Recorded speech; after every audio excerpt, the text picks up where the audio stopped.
strike me down, I shall become more powerful than you could possibly imagine. Hey everybody, it's Bulldog, and the developers just put out a Q&A this afternoon, and I just want to kind of go through it and give my reaction to some of the things. I honestly can't believe they are still doing these. They are doing it because we keep demanding more communication, and they continue to put out some very questionable communication at times that I know some people like it, some people don't like it. I just enjoy laughing at some of the things, and a perfect example right off the bat. Let me jump in here, and it's kind of in the middle. I'll go back up to the top in just a second, but I know I've got a little bit of a clickbait title, so I want to get to that real quick here. I literally spent about 5 minutes laughing at this with people. So one of these statements that I can't even read it without laughing. The numbers that still astound me though is how long you all have played Star Wars Galaxy of Heroes. And I know what they mean by that statement. I really do. But the way this reads, that they're surprised we are still playing their game. How does this get out? Like, do they not read their own statement?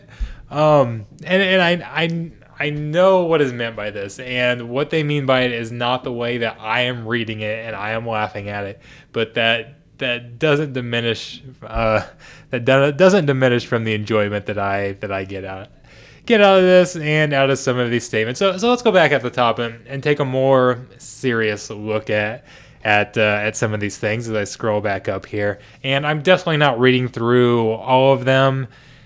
And I'm just going to go through some of the points that I kind of found interesting. So like the first one here was on Echo's basic. So it says that he gets it synergizes with crit damage up, and there's no crit damage up to be found. So they said that there was originally some synergy there, and it ended up not making it. So they are looking to change that Omega, because that Omega is currently useless. So that's good to know that something will be changed there. So not a huge point, but hopefully we'll get a little bit bonus there for those of you who put that Omega on there. I actually think I did as well, and I don't know why. I think I was just going through and upgrading them, but it's a useless ability right now. So and there were several other things here. Let me scan down, because a lot of this isn't really too relevant. They talk about building a more engaging Grand Arena experience, and I don't understand the answer there, because they ask about there being an advantage attacking last, and they said they want to be a more engaging Grand Arena experience, including more decision making during deployment and during the attack phases. So that seems like a kind of generic response that doesn't even answer the question. So I'm not sure how to take that, but there might be some changes to Grand Arena coming. So what is happening with the beta testing program? So there's a couple questions here, and it looks like they're still working on that, and they talk about a public test server here, and I'm really confused by what they are going for. And first off, I'm fully against a public test server. I don't think that's really what they want to do, because if they put out a public test server, a lot of us that just, like, some of us like to collect the characters, and that's not going to change how a lot of us play the game that way. There are others who are more interested in the gameplay type thing, and if there's a public test server, a lot of people are going to be spending more time on the public test server than they would be spending on their own account. And doing all these things on public test servers where you don't have to invest any resources, while it sounds fun, it kind of diminishes the value of our actual account, in my opinion. So I've always been against these test servers and that type of thing. Opening up to everybody, I think, just makes it worse. And no, that's not just me being bitter about never being able to get into a private test server. I've had the same opinion for forever, since before I was even doing YouTube videos and was a theory crafter or anything like that. So This response by CG Top Hat, moving on, I really like. It says it kind of a weird response to the question, but the point is he says he would like there to be mini raids, and he addresses this later in some questions as well. And whether it be quicker guild raids or a single player raid, I love the idea of a single player raid. Absolutely love it. I think that would be amazing. So knowing that that is being discussed, I do like that. And who knows if it'll ever make it, and if it does make it, they obviously haven't actually started building one, so it's not coming immediately. But that was something that kind of excited me that I did like. There's a question here about power creep that, again, kind of concerns me a little bit, and I don't know if I'm reading too much into their question, or there are so many instances where I don't think CG understands the player base, understands what we want, or even understands what's going on with their own game. And this is kind of one that kind of falls into that category. Not as much as one I'm going to get to shortly. But it says, okay, so I think in general, our definition of what is or isn't acceptable for power creep is very different than players. That part I can understand. But then it says, let alone the definition of power creep is different. So their definition of power creep is different than ours, and I don't understand that. And again, maybe I'm just misunderstanding what they're putting out here, but I don't understand how we can have a different definition of power creep.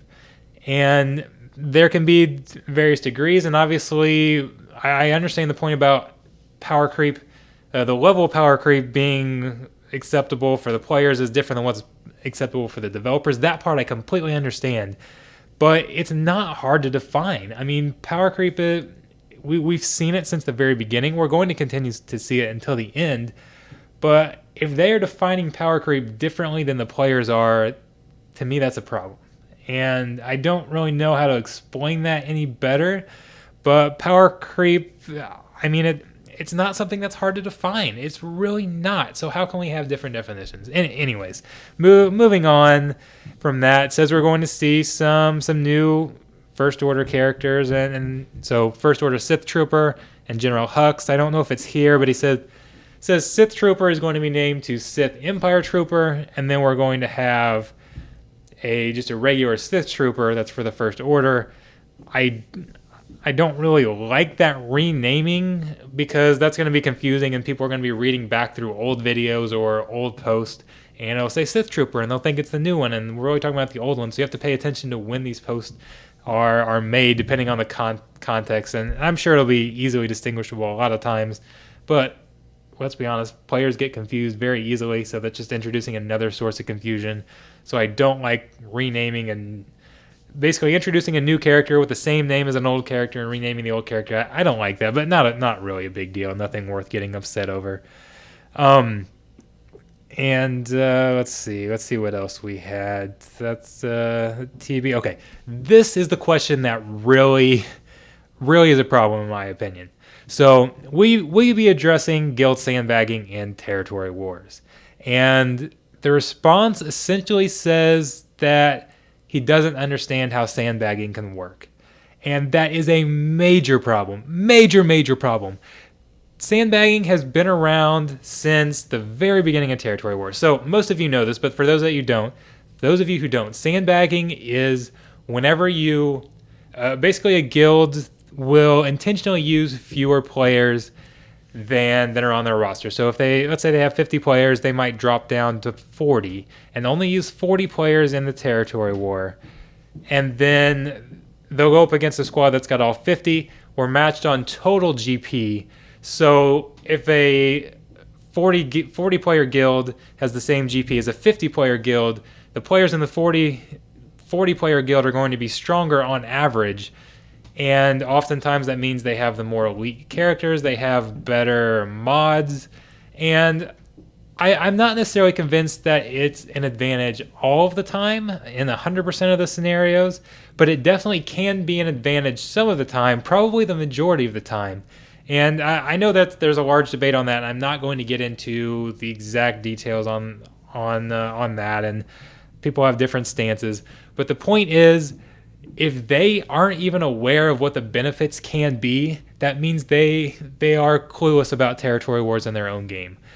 How can you be a developer and not understand what is going on here? This is very, very, very concerning. I can't express how irritated this response makes me. And like if they had said, "Oh, we recognize it, but we don't necessarily have a solution that we like. We're not going to do anything about it." Fine, I can handle that. Maybe I don't agree with it. I can handle that. To basically say you don't understand how it works is a huge red flag, and is kind of highlights an underlying issue with a lot of these things, that they don't understand how their own game works in so many instances, and it's a major problem. And I don't know what else to say about it. But there are so many issues that stem from that key point, that they don't understand what's going on with some of the things inside their own game. They're not planning on increasing the rewards for like Watt or for those type of characters, which is irritating. So you're only essentially going to be getting one light side, one dark side per month, because we have been getting 2, so that's going to be cut down to 1 whenever we alternate. So if you're starting now, so if you have 0 Watt shards now, that means to max him, if you are on a guild that got full 50 shards, it's still going to take 5 months. And most guilds are still only getting 10, 15 or so. A lot of guilds aren't really getting all that many. If you're in a guild that's only getting 10 or 15, it is now going to it's going to take you a year and a half to max out Watt. And for a character that is good but isn't necessarily elite, something that you have to rely on your guild for, that just seems silly. I don't know. And I'm biased because I'm in a guild that we only got, I think, 8 shards last time. So it'll be 2 future raids from now, I'll be able to use Watt in the raid. And that, I don't know, it's just frustrating. You've got such cool characters that come out with that, and then you have people that either can't get them fast, or you're now forcing people to make a decision, okay, if I ever want to use Watt in the raid, I have to leave my guild for a larger guild. And I know some people think, okay, well that's part of it. You have to progress throughout the game and jump to a bigger guild. But these mid-tier guilds now never get a chance to grow, because as soon as somebody hits a point where they can be at a guild that's getting 40 or 50 Watt shards, then they're jumping to that guild. And these mid-tier guilds never grow. They just cycle through players. If they can even find players to recruit for the ones that leave, because everybody just wants to get Watt shards, wants to get the guild event tokens. And the recent progression of the game has really been a death sentence to a lot of the mid-tier guilds, and it's really a shame, to be honest. All right, so I'm scrolling past the question that I started with, and I just laugh every time I see it. Which again, I know I'm not actually being critical of them for that answer. Although, again, how can you actually put something like that out? Do you not proofread what's going out? But I understand the point that they're making there. So this part is good. They are planning on removing the 3 and 4 dot mods from the mod challenges. It says that the timing is still out in the air. I guess I don't understand why that's difficult to implement. That seems like it should be something that can happen very fast. But at least it's coming, so got to be happy about something. They are planning on increasing the championship tokens. That is great. Again, I don't understand why it's taken this long to do it, but at least it's coming, and it says in the following month. So hopefully that one is coming very soon. So more good news from the Q&A on that front. It's guild donations. They say they'd like to do more with guild donations, and it doesn't look like they actually have something laid out, but I think that I would definitely like to see that.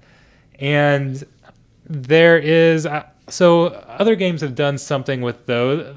There are various things that have been done, but I think they could steal some ideas from other games. There was a Disney game where the entire guild got raid. I say guide. It's still out there. It's still in existence.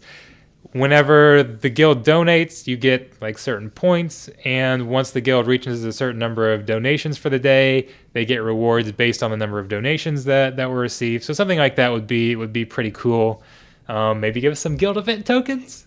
Okay, probably asking for too much though. Let's see. When you mentioned a plan to ease up on the gear crunch, was it forgotten?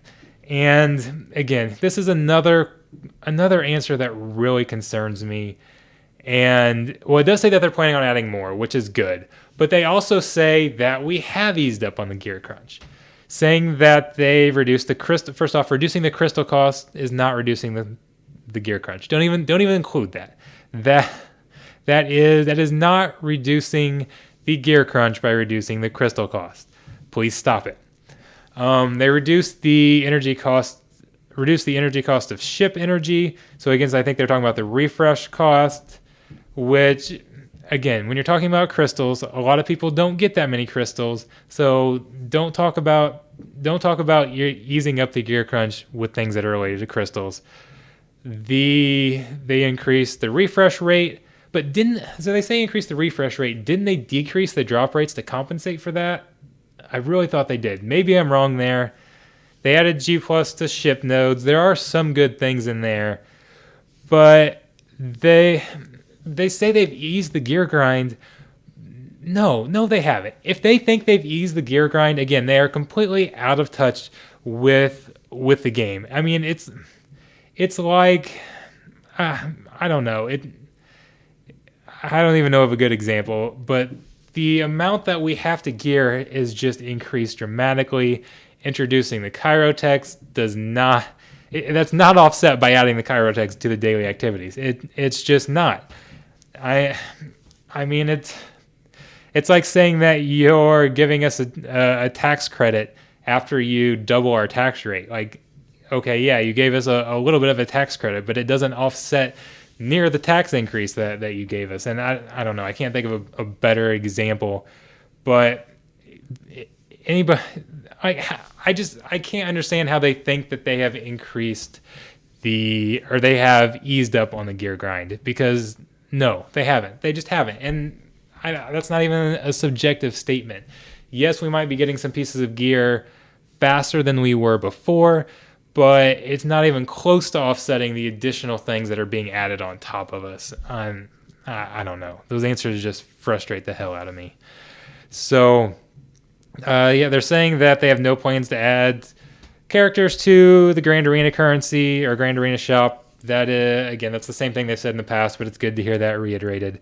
I'm skipping past the art because honestly, the art questions I don't really care too much about. No offense to anybody who likes the art. I know that's a topic a lot of people like, and great for you, but it's not something I feel like I need to discuss or really care enough about to go into details on. So the Mandalorian, good that they are thinking about putting that in. I mean, I know there's a lot coming out right now with the new movie and that type of thing, so I'm not surprised they don't have it right away, but it's good that they are thinking about adding it in. There's a question here about character reworks and basically doing simpler character reworks or anything like that. And it says generally speaking, reworks take just as long to produce as some of our characters, so we don't do as many reworks as we would like. And again, I don't know how to interpret some of this, because I completely understand this when we are doing drastic new reworks. Somebody like Grievous, for example, I understand why that takes a lot of time to actually produce, but we don't have to have reworks like that all the time. I remember I posted a rework for Mace as a recommendation that took me 2 minutes to come up with, would require almost no testing. I know everything requires a little bit of testing, but let's be honest, they don't do in-depth testing for a lot of these things, or they would have catch some of these. So, I mean, just things like increasing the health and protection, increasing your damage. There are a lot of skills that say, like, if there's a 25% chance to inflict this, and you can just bump that up to a higher percent or make it 100%. Things like that to keep them up with power creep. You don't even have to do many changes with the abilities. And yes, that doesn't mean... I mean, you're not going to take a a character that's bad and make them meta just by doing simple things like that. But it can go a long way to making the character actually useful in some things, especially like some of these Jedi. What in this territory battle with these Jedi, they suck. And we can't do it with the meta teams. How are we supposed to do it with these Jedi that are awful? Give us some simple stat increases, and surely that can be put out faster. I can't believe that some of those simple touch-ups actually require as much time as a new character or a full rework. So I just don't believe that. What happened in the Mythic raids? So this part is kind of exciting. The foundation laid for arcade Mythic raids last year will serve as the bones for our upcoming content system. Our goal for this feature is to provide you with more solo and guild content more quickly and for all players. So that is what we've been wanting. More content, more quickly, and it says we'll see something later in 2020. Who knows what that actually means, and I don't know if that'll be good or be a disaster, but that's the type of stuff that we want. So that's great to hear right there. I love that. Love that response. And possibly more assault battles. Said not really many mythic events coming just because they have other stuff to work on. I completely get that. Makes some sense. Let's see. It talks more about making new content. Nothing crazy. It says for the Rise of Skywalker, there will be less than 10 characters and ship combinations that come. So that 10's a lot. Even if it's less than 10, if it's 9, if it's anywhere near, 7 to 9, that's actually quite a bit. So it's going to be exciting to see how those come. And maybe exciting is not the right word, but it could possibly be exciting. It might be infuriating. We'll see. So we do like new characters. We prefer new content, but new characters are good too. So we'll see how that. We'll see how that goes. There's the renaming of the Sith Trooper. I already talked about that. And so is there a more steady release schedule for capital ships? So there's 2 planned for early next year. It says that can change. It said they're going to monitor and see how the ship meta changes and plan future capital ships from there. And again, so how are they going to monitor the meta changes when the vast majority of players aren't going to get those 2 7-star, both the Negotiator and the Malevolence to 7 stars for a long time. So with my guild, I just now got enough currency to unlock the Negotiator at 5 stars. So it's taken me this long to get them to 5 stars, which means I'm only about halfway to 7 stars. So I'm about a quarter of the way farming both the Negotiator and the Malevolence to 7 stars. So I don't like that they're going to wait and see how the meta changes before they make other plans, because we know how long it takes them to get that out.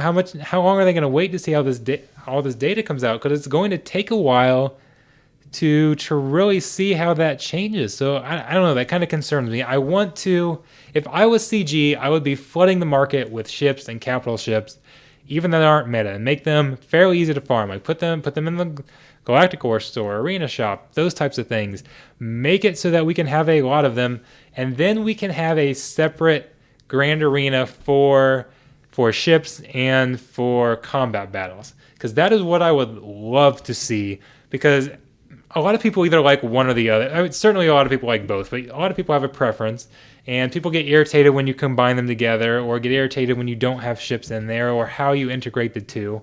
And I would love to just see them separate. I'd love to have enough capital ships and ships where we can do a full Grand Arena for just ships. And then people that like ships can go all kung-ho on that.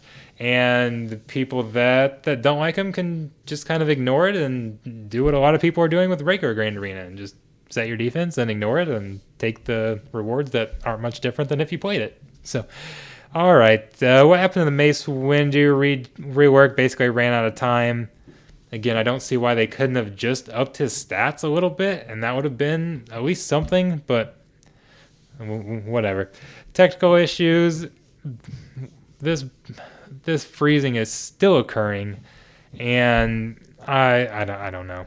The fives bug, I actually wasn't even aware of that because I'd never run clones until today. Somebody said, hey, you didn't put fives in the fifth spot in your video, and it didn't make one bit of difference. So they're saying he still needs to be in the fifth spot, but clearly he doesn't because I just published a video a few hours ago where he's not in the fifth spot and it works just fine. So I don't know. I don't even know what to think about that. Other things that they're just working on. I hate that they refer people to this answers headquarter. I don't know if any of you have ever been there. That's where you're supposed to post bugs. If you post a bug on the forum, they immediately close it. They don't even let you discuss it to try and figure out if it is a bug or what is going on or to try and help them. You have to go post in the answers headquarter, which doesn't work for me 90% of the time. I cannot create new posts in there. I have to try 10 times before it actually goes through. And it's a pain in the ass and it's a terrible system when you can't report bugs because the place to report bugs is bugged. You know it's a shitty design. Okay. Quality of life. It says the tank raid sims are coming soon. That's something that is good, I think. I would absolutely love that. I don't expect the Sith triumvirate. Why can I not say that word? The Sith raid sim to come anytime soon. That's not going to come until you've got another raid to replace it.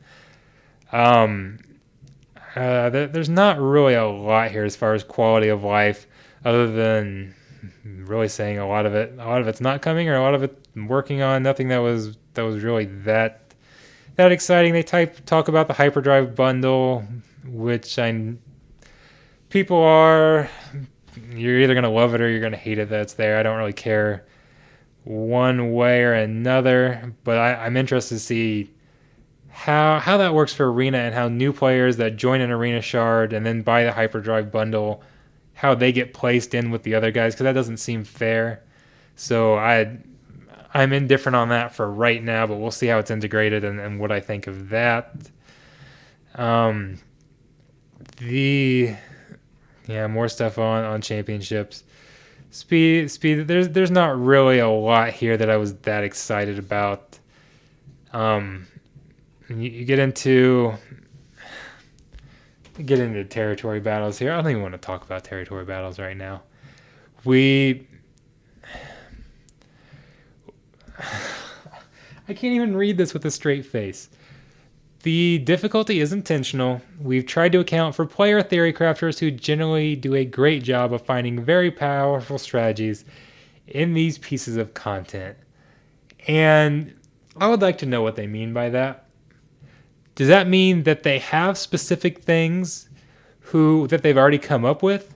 Or are they just saying, these theory crafters keep beating us and keep essentially accomplishing things that we think you shouldn't be able to do, so we're just going to jack up the difficulty and make you come up with these things that you shouldn't be able to do in order to beat this content?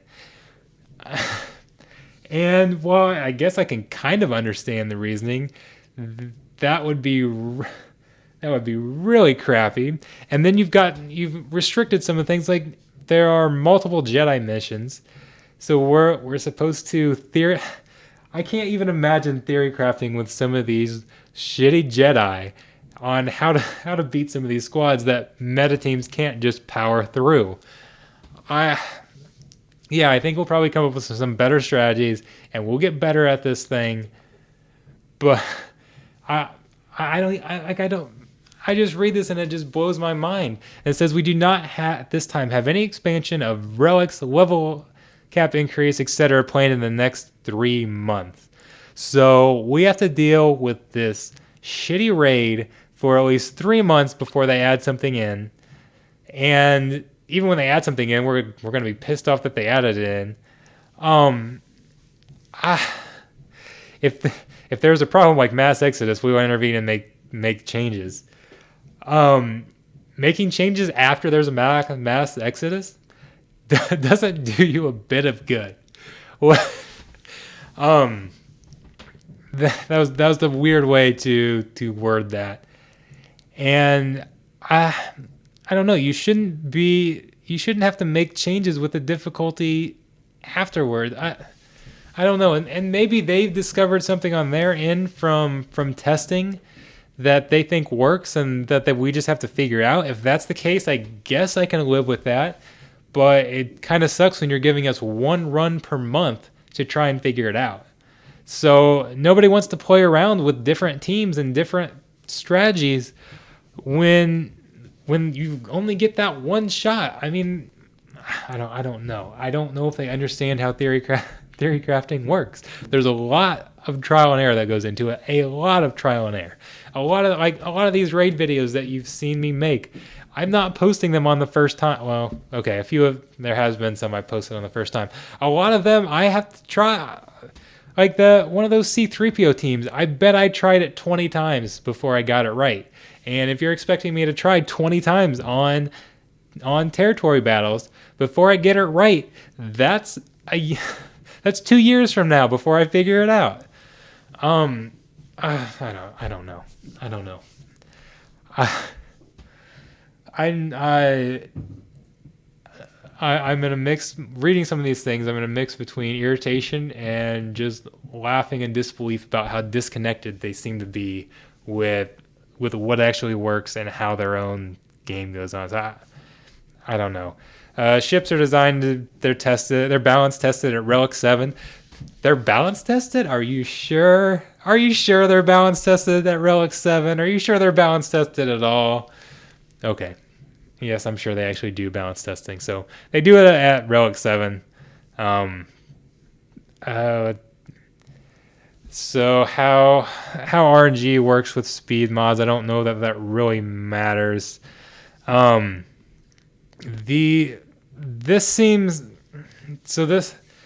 This question was I actually asked on the forums the other day, not to CG, just in general, but the Vulture Droid stats apparently scale with the Malevolence, and that's not only the ones that come from the ship, but actually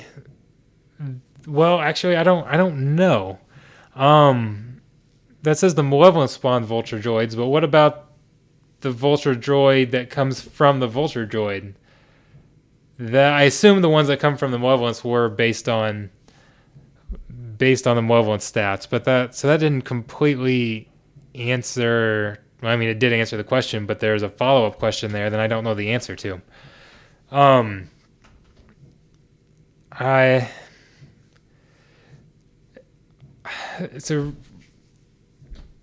don't know. So I'm getting into some of these that I'm not going to read through. This part is kind of interesting. In what order are pre-battle bonus stats calculated? It says unique occur before leader. However, some add and don't multiply. I honestly don't even know if I want to read this and learn all of this stuff, because it seems like it's never applied consistently across the board, and it's just going to confuse me when I don't know exactly how it works. It says there's no hard coding of kill orders in territory battle, but then it says there isn't a lot of randomization that can happen either. So it's doing I guess it does a threat assessment. So it has an assessment it goes through, but it's never specifically targeting a certain character, which I think we've been able to see from the past. So yeah, that's basically it. And I don't know. There are some positive things that come away from these, but overall, I've said this in the past. I'm shocked that CG actually does these things, because most of the positives that come from it are, well, this might be positive or something well down the road. And there are more frustrating and negative things that come from these Q&As than anything else. And I guess I like them being transparent. But I don't know. It just frustrates me how out of touch they are with their own game. And I think that's the best way I can describe it. It doesn't seem like it, and I know I've talked about this in the past, how there are different types of players that play the game. And most of the ones that are watching YouTube videos or interacting with me on Discord are more of your kind of, maybe not hardcore players, but you're more into the game. And there are a lot of, probably the majority of the players out there are casual players who very rarely watch YouTube videos or do any research on characters and that type of thing. And whenever I talk to these players, because sometimes I will talk to them or they'll ask for help, and it can be hard for me to relate to them sometimes, because there are just certain things that I understand that I don't know how to explain to them, because it's just something that I know, or something that is common sense to me because I'm familiar with the game. And talking to those casual players that don't understand the game comes across the same way as when I'm reading comments from CG. It seems like they are those casual players who I can't get through to, not all the time, but sometimes I cannot get through to, and it's hard. Our conversations don't really work very well because we don't play the game at the same level, and it's just hard to relate to them. And it feels like I'm reading something from them, or I'm having a conversation with them when I'm reading through these Q&As. Like, the devs don't understand how the advanced players are actually playing the game. And maybe that's not fair, but that's how everything is coming across when I read from them, and their actions back that up as well. That seems to explain a lot of the things that go on and why there's such a disconnect between some of the hardcore players, because we just don't see the game in the same light. And I don't know. That's the best way I can think of to explain that. So anyways, I'm sure I've rambled on for long enough. Probably would have been quicker for you guys just to read the Q&A yourself. But those are my big takeaways and some of my reactions. And let me know what you guys thought in the comments. If you want me to, do you want me to do more videos like this? I actually thought about live streaming this and discussing it with people as they were posting the questions. But then I wasn't sure how fast they were going to be coming out, and I wanted a little bit of time to read and react to them myself before actually expressing some of the things. Give some of the things a chance to actually think on them a little bit before just having a first initial reaction that might not be the most intelligent. Or sometimes I don't always read things the right way or whatever. So let me know if you want to do more of these. Let me know what you guys thought of this Q&A and kind of your thoughts, and we'll go from there. If you guys like it, I'll do more of these in the future. So thanks a lot, and I'll definitely have some more videos coming out in the next week or so. So stay tuned. I actually just noticed that I hit 5,000 subscribers, so I'll have to come up with some sort of graphic to display it and some sort of thank you for you guys. But huge shout out to all my subscribers. Thank you. I know for a lot of the YouTubers, 5,000 is nothing. We've got people who are in over 100K subscribers, but 5K is a big number for me. So thank you very much, guys. I really appreciate it. You have been awesome. Your support has been amazing, and I'll see you guys around. Thank you.